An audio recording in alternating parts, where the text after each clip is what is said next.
India ഭീകരവാദത്തിന്റെ ഇരയെന്നും Pahalgam ആക്രമണത്തിന്റെ ആസൂത്രകരെ നിയമത്തിനു മുന്നിൽ കൊണ്ടുവരണമെന്നും പ്രധാനമന്ത്രി നരേന്ദ്രമോദി. ഭീകരതയ്ക്കെതിരായ ഇന്ത്യൻ നിലപാടിന് ഷാങ്ഹായ് ഉച്ചകോടിയിൽ അംഗീകാരം. ഇന്ത്യ റഷ്യ ബന്ധത്തെ മൂന്നാം കക്ഷിക്ക് സ്വാധീനിക്കാനാകില്ലെന്ന് വ്ളാഡിമിർ പുടിനുമായുള്ള ചർച്ചയിൽ മോദി. യുക്രൈനിലെ യുദ്ധം അവസാനിപ്പിക്കാനുള്ള വഴികൾ തേടണമെന്നും മോദി. വൻ ശക്തികളുടെ സൗഹൃദത്തിൽ ഇന്ത്യ, റഷ്യ, ചൈന അച്ചുതണ്ട്. ഒത്തുചേരലിനെ ഉറ്റുനോക്കി ലോകം.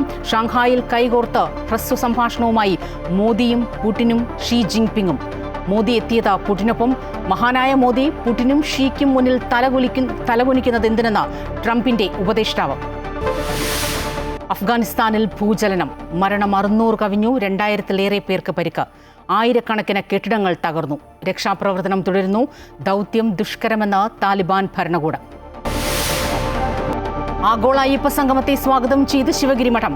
സർക്കാർ സംഗമം നടത്തുന്നത് ആത്മീയ ഉയർച്ചയ്ക്കെന്നും രാഷ്ട്രീയ ലക്ഷ്യമുണ്ടെങ്കിൽ വിയോജിപ്പറിയിക്കുമെന്നും മഠം. ബീഹാറിൽ വോട്ടർ അധികാർ യാത്രയുടെ മഹാറാലി തുടങ്ങി. രാഹുൽ ഗാന്ധി, മല്ലികാർജ്ജുൻ ഖർഗെ, തേജസ്വി യാദവ് തുടങ്ങിയവർ റാലിയിൽ. അംബേദ്കർ പാർക്കിലെ പൊതുസമ്മേളനത്തോടെ വൈകിട്ട് സമാപനം.